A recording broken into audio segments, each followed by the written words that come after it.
What's going on, guys? It's Cliffy here. Welcome to week/round 3 of my Champions League. Today, my Sharks, I've gone especially and worn my blue, but we've got a bye, so that's unfortunate. Royal Heiney taking on the Snipers. Snipers looking for their first win, and the Vikings taking on Wicket takers CC, who have been a very strong team, probably the strongest team of the tournament so far. So let's get into it. Start off first with Royal Heiney, and we just got to go and take this down to 10% because that's something we missed out on last time. Westwood picking up a wicket.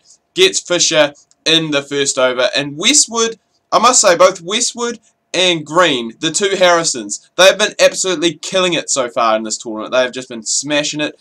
Chisman not doing too great. He's gone for a few runs. Pegs it back with a maiden there, which is quite good. And the captain, sorry, Martin's not the captain.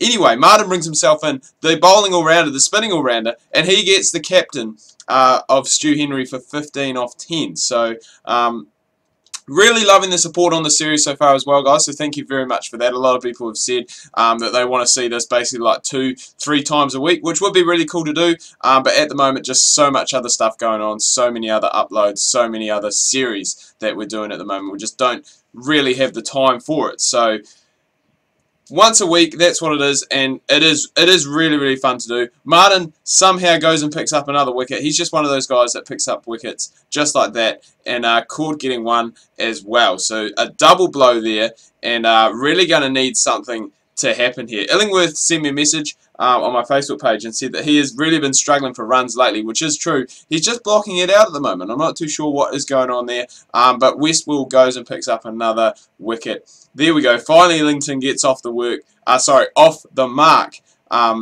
on his 12th ball. And we've got the wild card in now, Shia Freddie, and he was very good in his last game. I think he scored about 65, not out possibly. So the Snipers really are going to need something here from him to try and go and get them up over the line, because at the moment, looking like a very below par score, well, especially, I mean, 117 just past the halfway stage, really are going to need something. I don't know what is going on with Illingworth. He just goes and seems to block stuff out. He just doesn't seem to hit anything. 5 off 44. He's not batting to save a test, people. He is batting in a one-day game. Luckily, Afridi isn't striking too bad, but it is going to take a very good last 10 overs, I'd say, here for the Snipers to go and pick up a decent total. Afridi doing what he does best. He is a wild card. He's in the team for that reason. He's just gone and picked up another 50, so that is his second 50 of the tournament. And hopefully Illingworth can go and pick up some runs. No, he can't. He is at LBW just like that to court for 11 off 64. So that is crazy. Afridi really starting to go and step it up now. He could potentially score 100 here. He's still got 5 overs left, only needs the 20 runs, and we all know what Boom Boom can do. But saying that, he has just gone to the other wild card, Mitchell Johnson, for 79. So it is going to take... Well, they're doing a lot better than I thought they would here, the Snipers. They have gone over 200. They're at 214 at the moment. Make that 220. So 220 for 9 towards the end, which is going to be, you know, it's still going to be a competitive total to go and get there. And Afridi coming in and bowling very early on, as you would expect. You want to go and try and pick up those wickets, especially when you are defending a lower total. So a great start this from Frost and Ori. Just as I say that, though, Frost goes and gets out stumped. I think that's the second stumping that we've had of the game. So now the captain in. He's batting, well, he's batting very well. He's 20 off 8. He was just absolutely smashing it. And Ori taking a bit more of a conservative approach. He's 4 off 20, which I guess you kind of, I was going to say you kind of need someone to do that in a situation like this, but it hasn't really worked out for him. He's gone for 4. The captain's still in there, and he's in there with Connor as well. So Spriggs going very well, 37, now 38 off just 29 deliveries. And Royal Heiney are making a good start to this chase. Remember, chasing 220, so a very good start there. Well above the required run rate at the moment, and Snipers are going to need some wickets soon if they're going to go and get back into this game. There's a 50 for the captain, coming at better than a runner ball, and they just need someone. They just need someone to come on, get the breakthrough, and just try and slow things down, because at the moment it's looking all too easy for the Royal Heiney. Need less than 100 runs, still got 26 overs left to go, so it should really be a cakewalk here. And could we possibly see another century in this series going to Captain Spriggs. He's 69 at the moment. Connor's just past 50 as well. He's really just gone and snuck up there. He did that in better than a runner ball as well, but not getting too much of the strike now. So just rotating things around, and it is looking like it's looking quite easy for these guys at the moment. They're just going along, just trudging along, and Connor's really gone and picked up his game. Remember, he was behind in runs by quite a lot, and he has gone and caught up now. Potentially both these guys could go and score hundreds. But just as I go and say that, I put the mockers on him. Gone for 84, but a very good knock from the captain. Now it's all down to Connor, who has gone and passed 100. I think it came off 86 deliveries. So what a game, and rightly so, he gets man of the match. But something he got to pour it out again, Westwell, picking up another 3-wicket bag. He is absolutely killing it in this tournament so far. Another win for the Royal Heiney. Snipers, they're still looking for their first win, but Shida Freedy really going. And, well, Shida Freedy was the difference in that game, I guess you'd say. And at the end of the day, a pretty comprehensive win by 7 wickets and 12 overs left in hand. So now we go to the final game, which, even with that win, Royal Heiney don't go up to first place. So the Vikings, they're another team also looking for their first win. And Royal Heiney and Wicket Takers, they look very strong at the moment so far. So it will be interesting to see what happens between these two.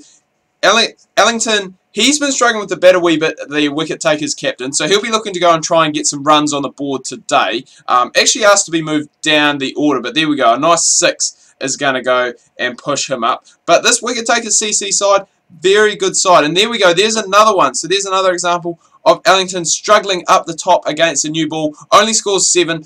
The captain, Roberts, goes and gets him for that. And that is just the start that the Vikings would have wanted as they go looking for their first win. They just need to go and keep it tight. Hopefully try and get the wild card out soon, David Warner. Need Romeo as well, because he's been in very good form too. In fact, this whole Wicket Takers CC side has been. They've been bowling well, they've been batting well, they've just been very outstanding. I was going to have a drink before and I just didn't. So there we go. There's another one. So Romeo's gone for 20. Roberts has gone and picked up another one. So he's been the main catalyst so far. He has been expensive, going at 6 runs and over, but he has picked up 2 wickets in the process. So, and on the other hand, Smith, he's just absolutely killing it. 5 overs, only 6 runs. That is economical. That is what you want. And I think they need to go and bring in another bowler here. Otherwise, they are going to leave themselves short towards the end. Roberts has bowled 8. Smith's bowled 7 now. And we aren't even halfway through yet. So it's going to be interesting to see what they do towards the back half of the innings when it comes to bowlers. Finally, they bring in a new bowler, Kane Williamson, the wild card, who's going to be bowling some off spin. And is he going to be the guy that can go and trump the other wild card, the Wicket Takers CC wild card of David Warner, who's going quite nicely at the moment, 88 off 93.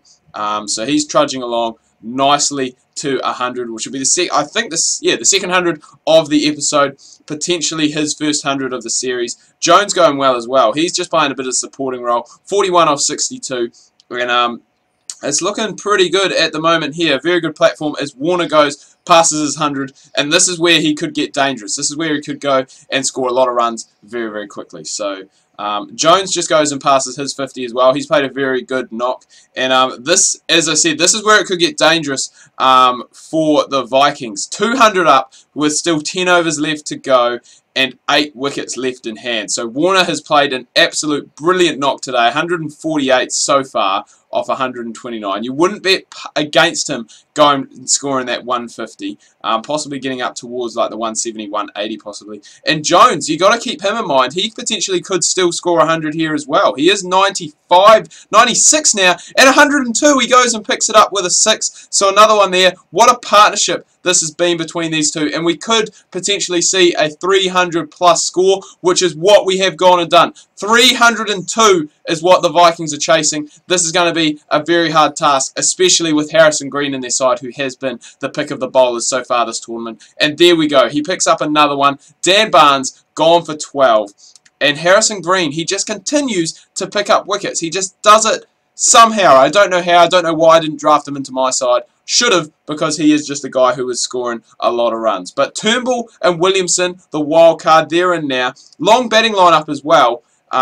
with Roberts coming in obviously at number 7. Hesselgreave, the all-rounder, goes and picks up a wicket. So a lot really, I guess, relying now on Williamson to go and score big. That's what the wicket takers did. David Warner, their wild card, went and scored big as well. Hesselgreave with another one, and Yeoman with another one. So the double breakthrough for wicket takers. Now 4 down for 70 are the Vikings, and it's going to be very tough from here to come back. Remember, chasing 302. I think it's the first 300 that we have seen all tournament, and that is down to the fact of that 150 from David Warner, and there was 100 from...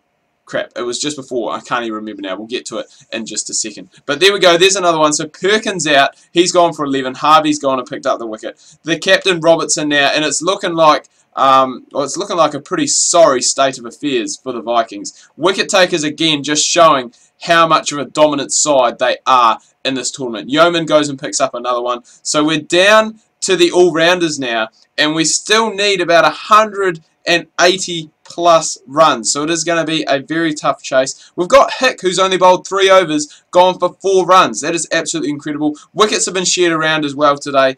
Harrison Green still to come in. He potentially could come in towards the end and really just look to go and wrap up the tail. That is something that he probably is quite good at, and will be looking to go and add to those wicket, well, just add to his wicket tally, especially with how Westwell did. He picked up 3 for in the last game, and just going around, I mean, these two are putting on not too bad of a partnership. They're scoring at a good rate. They really just needed someone, I guess, in the top 4 or 5 to really go and kick on and get that score. I mean, basically everyone got starts. Barnes got a start, Turnbull got a start, Williamson got a start, Bolton got a start, but they just couldn't quite go and capitalise on that. So into the last 10 overs now, needing 100 plus runs. It's going to be very, very tough. Harrison Green picks up his second for the day. Captain Roberts goes past. Very good game for him individually. He scored a half century, and he's also picked up a couple of wickets as well. But it's looking like it is all out of here for these guys. Dean comes on, bowls 1 over, picks up a wicket. And as I said, now looking very, very out of it. He's picked up another one. Death bowling specialist, this guy.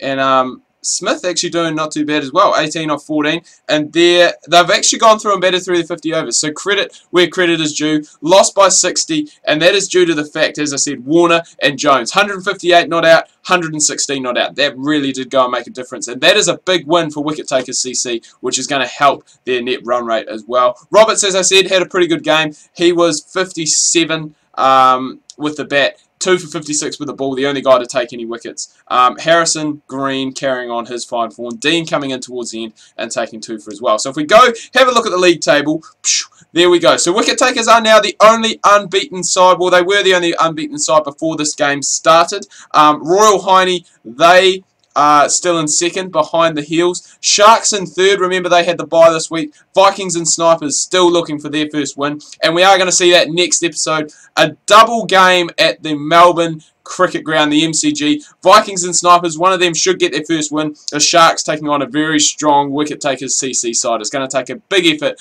to go and knock those guys over. Anyway, guys, do hope you've enjoyed this video. If you have, please remember to leave a like. If you are new, please do subscribe. Make sure you check out my Facebook and Twitter. Links that can be found down below in the description. Make sure you also tune in tomorrow. We've got Aston Villa Career Mode, our first official episode. So we've got Aston Villa Career Mode on Thursday and Sunday this week. Just going and trying to get through that, get that series started, get it on a bit of a roll.